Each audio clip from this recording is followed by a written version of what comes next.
In the evening rush hour, about 2,600 cars take the Parker Road exit off northbound I-225. If you make 40 bucks for working day labor all day, and you can make 40 bucks in 40 minutes here. It's where Jim comes to count his blessings. I see naked people. I've had firecrackers thrown at me, smoke bombs. Guy tried to run me over. I had a guy point a gun at me. It's clear Jim is just one of many panhandlers at this off-ramp. Trash is littered on the sidewalk. Signs are piled up for those who are coming back. When you leave, that should go with you. And this here, if that's your garbage, that should go with you. The ATM at this off-ramp may be closing. Right now, it's in unincorporated Arapahoe County, which does not have an ordinance against panhandling. Aurora does. And now Aurora City Council is considering annexing this off-ramp, not for development, but simply to enforce the city's ordinance prohibiting solicitation. I understand that maybe they have to press this issue because it's the one issue they got, to annex it. Nobody comes here because they want to do this. Tonight, the drivers were doing their own enforcement. Jim did not get $1. It hurts my feelings if someone calls me a scumbag, but if the next guy behind him hands me 20 bucks, I get to eat tonight.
I don't cook, but I have this fantasy world where I'm Martha Stewart. And for Victoria Cook, Pinterest is a place where dreams become reality. before you know it, 2 hours has passed and you're like, what did I do just now? Still, every day this Denver college student logs into the time-sucking world of virtual bulletin boards to pin pictures of fashion, food, and fantasy. We found she's part of a growing group openly professing Pinterest addiction. I'm outrageously addicted. Mostly women. It's kind of like a image bucket list. A lot of college students. In class, it gets frustrating because if you have your computer up, it's really easy just to zone off. Just how major is this social media trend? A recent study shows Pinterest drove more referral traffic last month than Google+, YouTube, and LinkedIn combined. And on Pinterest, of course, there's even a board dedicated to the addiction. Absolutely, I can see it being addictive. DU's social media maven Stephanie Brooks says unlike other social media sites, Pinterest requires an invitation to join or you have to wait. They have built this sort of false sense of scarcity, that there's an exclusive club that you want to be a part of. Pinterest interest, though, is primarily driven by just how easy it is to use. You don't even have to be on the website. Once you install the bookmark, you just click pin it, and then you can pin any photo you want on your boards. There are a lot of people out there who just don't feel like they have the time to blog. Pinterest allows you to have that sense of creativity. Shawnee's Cradle admits she's hooked on the feeling she gets when someone likes her pins. You spend 2 or 3 hours a day on Pinterest. It's embarrassing. Now it's getting to the point where, okay, finish the homework, finish cleaning, get home, and then you can get on. So it's now a treat for me. You really have to be diligent about any time you spend online, because online itself is very addicting. I've heard it described as visual crack. Yes. I don't like to think of it like that, but it really is. Yes, Pinterest may magically make time disappear, but Cook says it's also the place that inspired her necklace, homemade Lara bars, and her next vacation. Thanks to Pinterest, she says, some dreams really do come true. It can be really helpful and useful. You just have to be mindful of the time that you spend on it.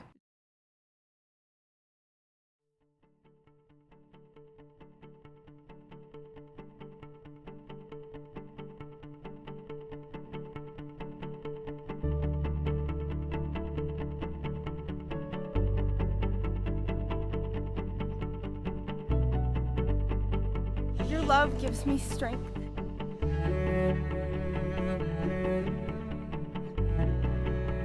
Your love gives me peace.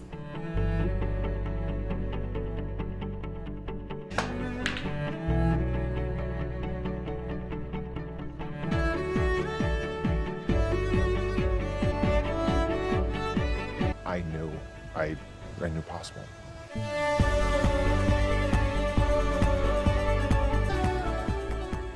The saying, you don't know what you have till it's gone.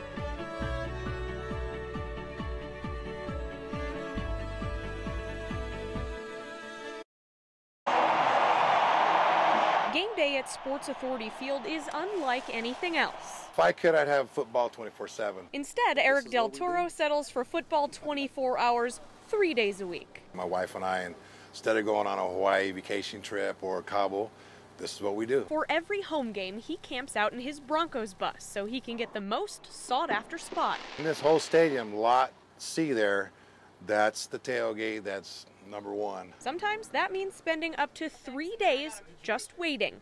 But when he's on Broncos time, he says it's impossible to get bored. Never. And it goes by fast, believe it or not. For Del Toro, the time he spends waiting in line is more like a family reunion. There's about 20 deep here, we all know each other. But for others, it's more like a full-time job. It's going to take me about almost 24 hours to complete the entire thing from the beginning to the end. Ariel Metakingi works for a family that's had season tickets here for decades. It's his responsibility to make sure they, too, get the best spot in the lot. And his work starts even before Del Toro shows up. I actually do a drive-by probably 3 times a day, depending how close it gets to the game. And once he starts to see the others, it's go time. People have no idea just how much is involved in getting this done. Fans here say they know others probably think they're crazy, but there's nowhere else they'd rather be. We're chasing the Lombardi Trophy. That's what I'm here for. We want another championship. What was old is about to be new on Colfax. Shades all the way down from the other end of town to the other end. A lot of cool stuff happens on the 15. It's Colfax, yeah. And if planners get their way, a lot of new cool stuff will be happening on Colfax Avenue, where nearly 7 million board the 4 Colfax routes each year. We ride the 15 3-4 times a day. That translates to about 22,000 each weekday, a number expected to climb 20 to 30% by 2035. The The enhanced transit model saving up to 12 minutes travel time between the interstates and will increase investment by attracting new residential and commercial development, which has been happening between Quebec and Oneida. We want to try to revamp this area of town and bring some new life into here. Those businesses attracted the Fiction Brewery. Oh, I get it, books. Any type of public transportation that will make it easier for folks to come check us out, that'd be wonderful. Colfax could get bus lanes, and while parking will remain, the street could be made a little bit smaller when all is said and done. He said that he saw the bicyclists merging onto traffic, and for some unknown reason, the bicyclists just kept coming over toward the dump truck. Authorities say 55-year-old Michael McCutcheon then slammed into its side. The dump truck then dragged and crushed the man and his bike. A few hours later, another accident. A limo plows into a cyclist, sending her over its hood. She survived. It's scary, but on the road, you really have to pay attention because you never know, if there's a truck or a car, you just got to listen and be aware of everything that's going on around you. The car drivers obviously are a little oblivious. They're driving 2 tons of steel and they don't pay attention to bikers, even though this is a designated bike lane. They have the right of the road, they think. And that's a big problem. Francis Donahue's solution? $10 gas. I don't fix them. Whatever it takes to get drivers off the road and off his back. I've been riding on the side of the road. People try to pass, they beep their horns. They just seem very angry at bikers, and I don't know why. Today's accidents teach the lesson that everyone is responsible for sharing the road.